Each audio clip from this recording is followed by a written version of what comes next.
हिंदी में यूपीएससी की तैयारी से संबंधित प्रोग्राम्स को देखने के लिए सब्सक्राइब करें स्टडी IQ IAS हिंदी।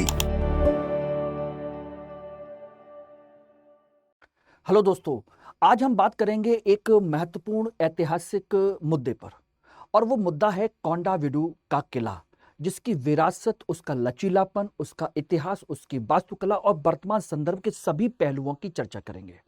आखिर कोंडाविडू किला क्या है, उसकी विरासत क्या है, क्या उसका इतिहास है और वर्तमान में चर्चा में क्यों आया। कहते हैं कि इतिहास में कभी भी कोई भी चीज करंट में नहीं होती, लेकिन ऐसा नहीं होता है। बहुत सारी ऐसी चीजें होती हैं जो इतिहास में समय समय पर चर्चा में आती रहती हैं। उसी दृष्टिकोण से हम इसको देखने की कोशिश करेंगे। देखिए, सबसे बड़ी चीज जो आप समझ सकते हैं वो ये है कि एक किला, कोंडाविडू किला, ये किला अपने आप में पत्थर के खंडर नहीं है, बल्कि एक ऐसी विरासत है जो साम्राज्यों समय कितने कितने सालों से विभिन्न साम्राज्यों को बनते बिगड़ते देखते हैं। उनमें बात समझना, हम इनको केवल निर्जीव अवशेष समझते रहते हैं कि ये निर्जीव अवशेष हैं, लेकिन ऐसा नहीं है। ये अपने अंदर बहुत सारे क्रूर थपेड़े समय की घटनाओं को अपने अंदर समेटे हुए होते हैं। विभिन्न प्रकार की विरासत, विभिन्न प्रकार की कला, विभिन्न प्रकार के इंजीनियरिंग कौशल, बहुत सारे लोगों की वहां की क्षमताओं को अपने प्रदर्शन करने का मौका देते हैं और उसको हमें बताते हैं। ध्यान रखना। तो दोस्तों, कोंडाविडू किला ये आंध्र प्रदेश का सबसे बड़ा किला माना जाता है और बहुत ही ज्यादा दुर्गम है। भौगोलिक स्थिति के हिसाब से बहुत ही जटिल संरचना है, ये ध्यान रखेंगे। कहा जाता है कि लगभग समुद्र तल से 1050 फीट के ऊपर है ये। ठीक। लेकिन बात आती है कि आखिर इसकी चर्चा इस समय क्यों कर रहे हैं, किस तरीके से कर रहे हैं।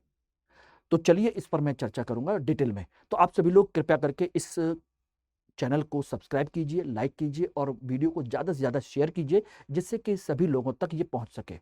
ओके, चलिए देखिए, हाल फिलहाल में ये चर्चा में क्यों आया, क्योंकि अभी हाल ही में केंद्रीय राज्य मंत्री ने इस ऐतिहासिक कोंडाविडू किले के व्यापक विकास की परियोजना की घोषणा की है कि इसका विकास किया जाए।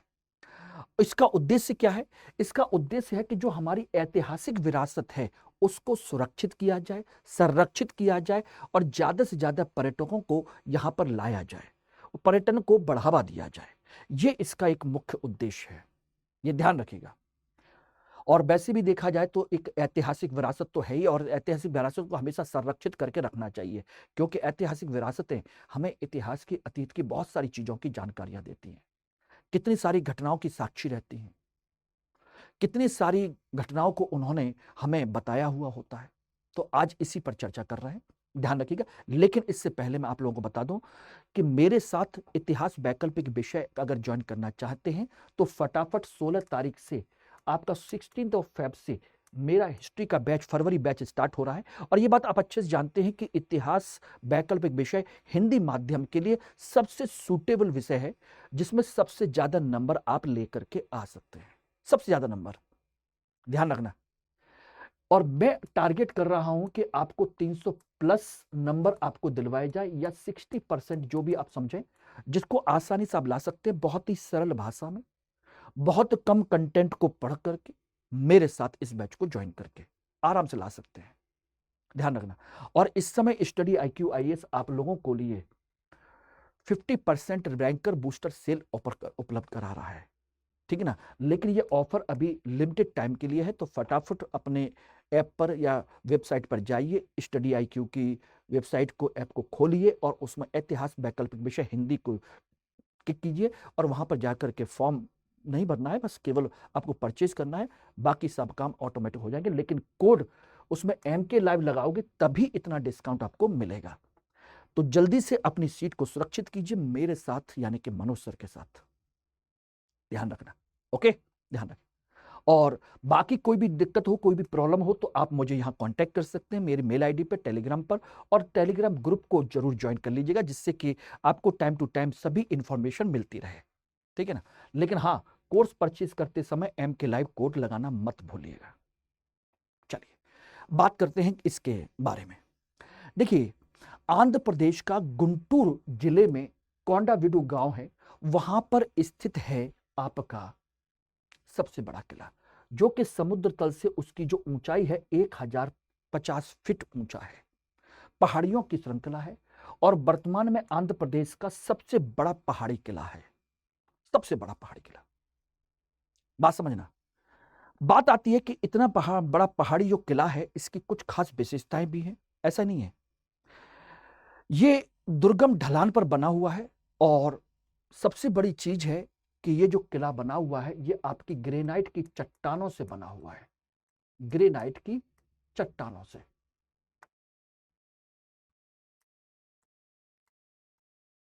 अब बात वही आती है कि इतनी ऊंची पहाड़ियों पर जिस समय पर आपका कोई भी क्रेन नहीं थी, भारी मशीनें नहीं थी, हजारों टन के भारी भारी पत्थरों को उस पहाड़ियों पर कैसे लेके जाया गया, कैसे पहुंचाया गया, कैसे उनको जोड़ करके उनका आपने किला बनाया, ये अपने आप में एक बहुत बड़ी बात है।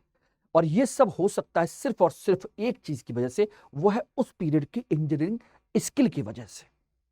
समझ लेना, इंजीनियरिंग स्किल ने इसको इतना बेहतरीन बना दिया कि जिसकी आप कल्पना नहीं कर सकते। और एक तरीके से इसे वहां का एक सैन्य मुख्यालय बना दिया, सैन्य मुख्यालय।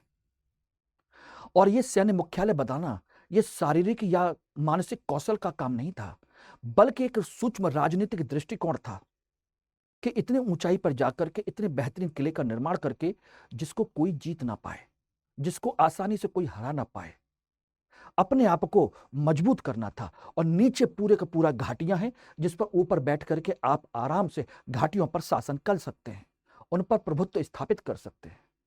नीचे से ऊपर चढ़ना बड़ा मुश्किल होता है, लेकिन ऊपर से नीचे निगाह रखना बहुत आसान है।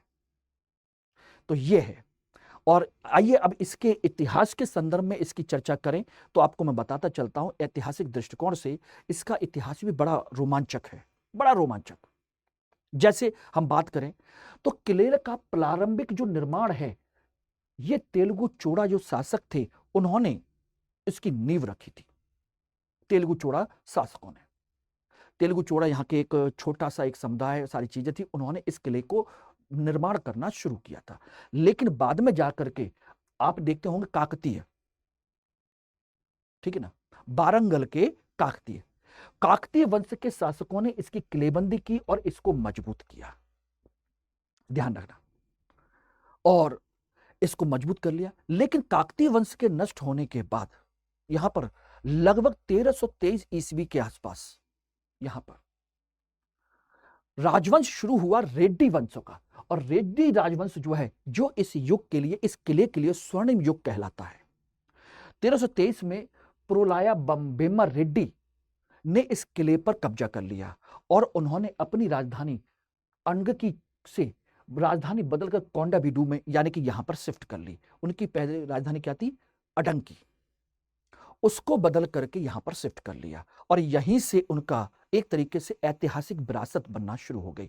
और इस तरीके से ये किला एक शक्ति और प्रशासन का प्रमुख केंद्र बन गया, राजधानी के तौर पर, जहां से राजनीतिक दृष्टिकोण से दक्षिण भारत पर बहुत बड़ा प्रभुत्व स्थापित किया जा सकता था, नियंत्रित किया जा सकता था। उसके व्यापारिक और सैन्य मार्गों पर भी नजर रखी जा सकती थी। इसलिए ये शक्ति और प्रशासन का केंद्र बन गया था, ये ध्यान रखना।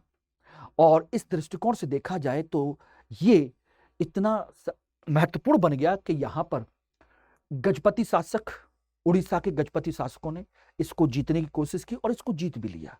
बाद में बहमनी शासक, विजयनगर बहमनी आप जानते ही हो, उन्होंने भी इस किले को काफी हद तक नष्ट करने की कोशिश की और इस क्षेत्र पर कब्जा करने के लिए लगातार संघर्ष होते रहे, कोंडावीडू किला के लिए लगातार।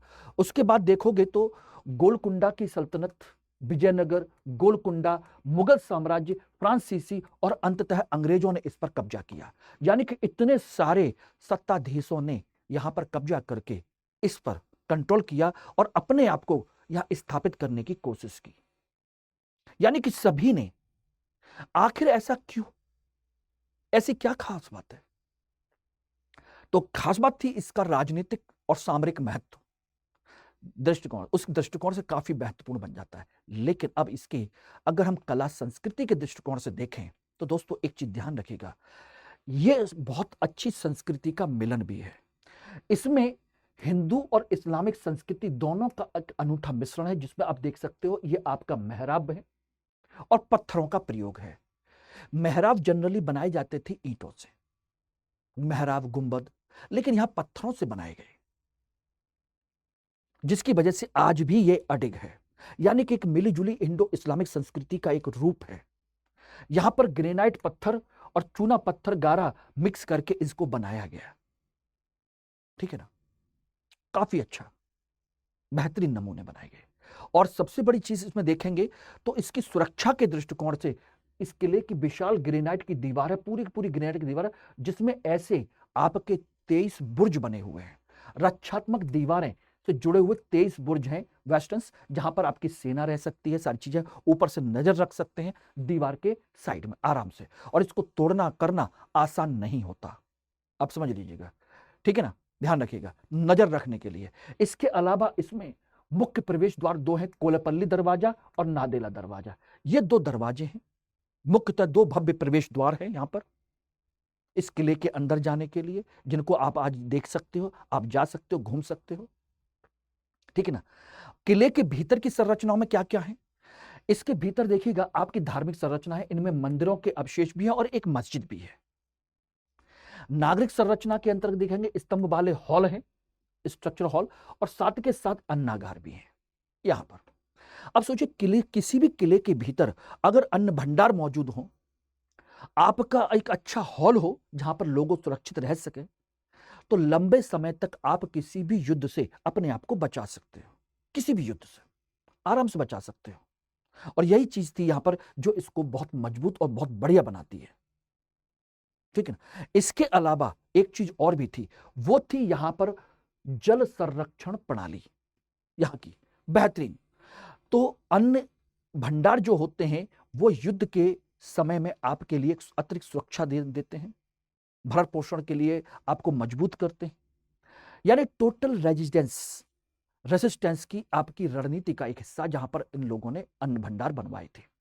लेकिन जल संरक्षण प्रणाली जनरली देखे जाए तो किलों के अंदर सबसे बड़ी समस्या होती है पानी की, और दुश्मन हमेशा यह करते थे कि उनकी रसद काट दी जाए, पानी की सप्लाई बंद कर दी जाए। ठीक है ना। लेकिन कोंडाविडु के शासकों ने इसके अंतर्गत पुत्यलम्मा, पुलम्मा, बेदुलम्मा, बेदुल्ला चेरबू, इन विभिन्न प्रकार के नदी और स्रोतों से इसको मजबूत बनाने की कोशिश की और एक बेहतरीन जल प्रबंधन प्रणाली का विकास किया। पहाड़ी की ऊंचाई पर निवासियों को पानी की आपूर्ति करने के लिए कई तालाब बनाए गए, चेरबू बनाए गए, जिनसे आपका पानी एक एक करके ऊपर पहुंचता है। और ये बारिश का पानी इस तरीके से वहां पर स्टोर होता है, बारिश के पानी को स्टोर किया जाता था प्यास बुझाने के लिए। सोचिए उस समय का एक रिसोर्स मैनेजमेंट का कितना बेहतरीन नमूना है, उनकी इंजीनियरिंग कौशल का भी। ये तालाब हैं जो बारिश होती है ऊंची पहाड़ी से, और वहां से होते हुए इस पानी को नीचे लाया जाता है और इस तरीके से किले के अंदर प्रॉपर तरीके से सुरक्षित रखा जाता है। यह है सबसे बेहतरीन मजबूत इंजीनियरिंग कौशल। अब सबसे बड़ी चीज एक और भी है जो अभी तक किसी ने खोजा नहीं, जो किसी ने जाना नहीं। अभी हाल ही में इस किले के अंदर ही एक खुदाई हुई, और खुदाई होकर के इसके अंदर हमें पहली से दूसरी सदी के ईस्वी के बौद्ध स्तूप के अवशेष मिले हैं। ये रहे बौद्ध स्तूप के अवशेष, समझ लीजिए। इसका मतलब है कि इसने इसकी सांस्कृतिक महत्ता को और ज्यादा बढ़ा दिया। यानी बौद्ध धर्म यहां पर फैला हुआ था, और ये इसका मतलब है ये क्षेत्र और ये जो जगह है जहां किला है वो पहले से ही कोई सांस्कृतिक स्थल तो था ही, आध्यात्मिक स्थल भी था। यानी कि यह खोज सिद्ध करती है कि किले के निर्माण से बहुत पहले ही यह स्थल सांस्कृतिक रूप से सक्रिय था। यहां लोग आते थे, जाते थे, पूजा पाठ करते थे, मिलते थे, सारी चीजें थी। और यहां पर बौद्ध भिक्षु अपनी शांति और मंत्रोच्चार से अपने यहां पर अपना काम करते थे। यानी कि बाद में जाकर के जब यहां पर शासकों ने कब्जा कर लिया तो यहां पर बौद्ध स्तूप की जगह पर किला बना दिया गया। यानी कि बौद्ध भिक्षुओं के शांति और मंत्रोच्चार की जगह पर युद्ध की खनक तलवारों की कड़कड़ाहट आपको दिखाई देने लगी, सुनाई देने लगी। और इस तरीके से बौद्ध स्थल एक शांति का स्थल, एक युद्ध स्थल बन गया। सैन्य दुर्ग में बदल गया और इसीलिए इसकी परंपरा को सुरक्षित रखने की कोशिश की जा रही है। इसीलिए तो अब आप समझ लीजिए इसके संरक्षण करने का बहुत बड़ा कारण यही है। तो गुंटूर आंध्र प्रदेश का सबसे बड़ा पहाड़ी किला है। तेलुगु, चोड़ा, काकतीय वंशों ने इसमें शासन किया। महत्वपूर्ण है रेड्डी वर्मा। वास्तुकला के दृष्टिकोण से इस्लामी ग्रेनाइट चूना पत्थर की कहेंगे। दरवाजे ये रहे 2 और इसमें बौद्ध धर्म के कुछ स्तूप के अवशेष भी मिले हैं। ये प्रारंभिक परीक्षा के दृष्टिकोण से। मुख्य परीक्षा के दृष्टिकोण से ये ध्यान दीजिएगा, मंदिर, मस्जिद, बौद्ध स्तूप की उपस्थिति भारत की मिश्रित संस्कृति को यह दर्शाता है। पर्यटन के दृष्टिकोण से ये हमारी विरासत, हमारी स्थानीय अर्थव्यवस्था को बढ़ावा देता है। सैन्य रणनीति के दृष्टिकोण से पहाड़ी की ऊंचाई 23 बुर्जों की रणनीति इसके रणनीतिक महत्व को दर्शाती है। ये इस तरीके से मेंस के दृष्टिकोण से इसको आप लिख सकते हैं, बता सकते हैं। धन्यवाद। और मेरे टेलीग्राम चैनल से जुड़ने के लिए आप लगातार इस टेलीग्राम चैनल को फॉलो कर सकते हैं। Thank you very much. Hindi में यूपीएससी की तैयारी से संबंधित प्रोग्राम्स को देखने के लिए सब्सक्राइब करें स्टडी IQ IAS हिंदी।